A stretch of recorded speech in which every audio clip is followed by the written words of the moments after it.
বিশ্ববাজারে জ্বালানি তেলের সংকটের কারণে বিশ্ব একটি অত্যন্ত কঠিন ও ভয়াবহ পরিস্থিতির দিকে এগিয়ে যাচ্ছে। আর এই সংকটের কেন্দ্রবিন্দুতে রয়েছে স্ট্রেইট অফ হরমুজ, একটি ছোট কিন্তু অত্যন্ত গুরুত্বপূর্ণ সমুদ্রপথ যা ইরান এবং ওমানের মাঝখানে অবস্থিত। এই প্রণালী পারস্য উপসাগরকে আরব সাগরের সাথে যুক্ত করেছে এবং এটি বিশ্বের সবচেয়ে গুরুত্বপূর্ণ তেল পরিবহন পথগুলোর একটি। বিশ্বের সমুদ্রপথে পরিবাহিত মোট তেলের প্রায় 25% এবং বৈশ্বিক মোট তেলের প্রায় 20% এই একটিমাত্র প্রণালী দিয়ে চলাচল করে, যা এটিকে পৃথিবীর সবচেয়ে গুরুত্বপূর্ণ জ্বালানি লাইফলাইন বানিয়েছে।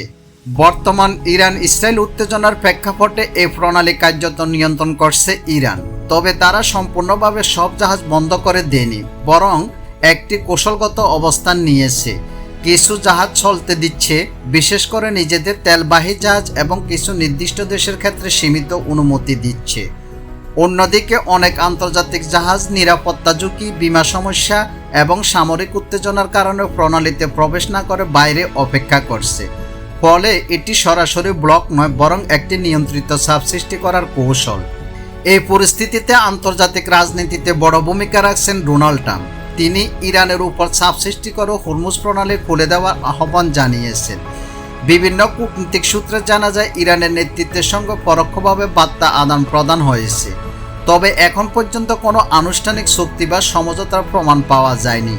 অর্থাৎ এটি কোনো নির্দিষ্ট চুক্তির ফল নয়, বরং সামরিক শক্তি, কূটনৈতিক চাপ এবং আন্তর্জাতিক রাজনীতির একটি জটিল খেলা। মধ্যপ্রাচ্যের দেশগুলোর মধ্যে সবচেয়ে বেশি ক্ষতির মুখে পড়েছে সেই দেশগুলো যাদের তেল রপ্তানির একমাত্র পথই এই প্রণালী, যেমন ইরাক, কুয়েত, কাতার এবং বাহরাইন। এই দেশগুলো প্রায় সমস্ত তেল ও গ্যাস রপ্তানি হরমুজ প্রণালীর উপর নির্ভরশীল। ফলে যে কোনো ধরনের বাধা তাদের অর্থনীতিতে সরাসরি আঘাত করছে। সৌদি আরবিয়া এবং ইউনাইটেড আরব ইমারত কিছু বিকল্প পাইপলাইন ব্যবহার করলেও পুরোপুরি ক্ষতি এড়াতে পারছে না। অন্যদিকে ইরান তার মিত্র ও কৌশলগত অংশীদারদের কিছুটা সুবিধা দিচ্ছে। চায়না, যা ইরানের অন্যতম বড় তেল ক্রেতা, কিছু ক্ষেত্রে সীমিতভাবে জাহাজ চলাচলের সুযোগ পাচ্ছে। রাশিয়া সরাসরি এই রুটের উপর ততটা নির্ভরশীল না হলেও রাজনৈতিকভাবে ইরানের পাশে রয়েছে। আর নর্থ কোরিয়ার ক্ষেত্রে সরাসরি বড় আকারে তেলবাহী জাহাজ চলাচলের প্রমাণ খুবই সীমিত, তবে আন্তর্জাতিক নিষেধাজ্ঞার কারণে তারা সাধারণত গোপন বা বিকল্প উপায়ে জ্বালানি সংগ্রহ করে থাকে।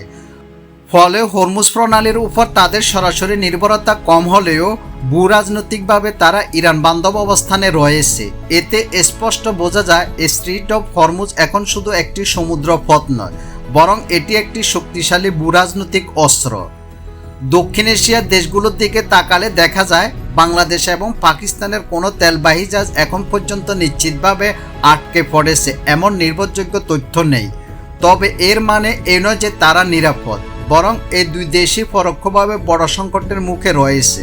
কারণ তেলের দাম বৃদ্ধি, সরবরাহের বিলম্ব এবং বৈশ্বিক বাজারের অস্থিরতা তাদের অর্থনীতিতে বড় চাপ সৃষ্টি করছে। বিশেষ করে পাকিস্তান, যার অর্থনীতি আগের থেকে দুর্বল, এই সংকটে আরও বেশি ঝুঁকিতে রয়েছে।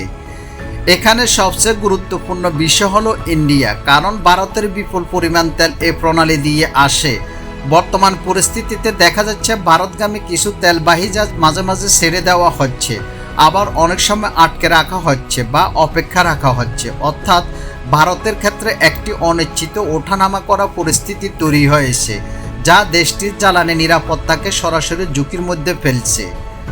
সবশেষে বলা যায় স্ট্রেইট অফ হরমুজ এখন বিশ্বের সবচেয়ে গুরুত্বপূর্ণ কৌশলগত কেন্দ্রবিন্দুতে পরিণত হয়েছে। যদি এই প্রণালী সম্পূর্ণভাবে বন্ধ হয়ে যায়, তাহলে শুধু মধ্যপ্রাচ্য নয়, পুরো বিশ্ব একটি মারাত্মক অর্থনৈতিক বিপর্যয়ের মুখে পড়বে। তেলের দাম আকাশ ছোঁয়া হবে, পরিবহন খরচ বেড়ে যাবে, খাদ্য ও নিত্য প্রয়োজনীয় জিনিসের দাম বৃদ্ধি পাবে এবং একটি বৈশ্বিক অর্থনৈতিক সংকট সৃষ্টি হতে পারে।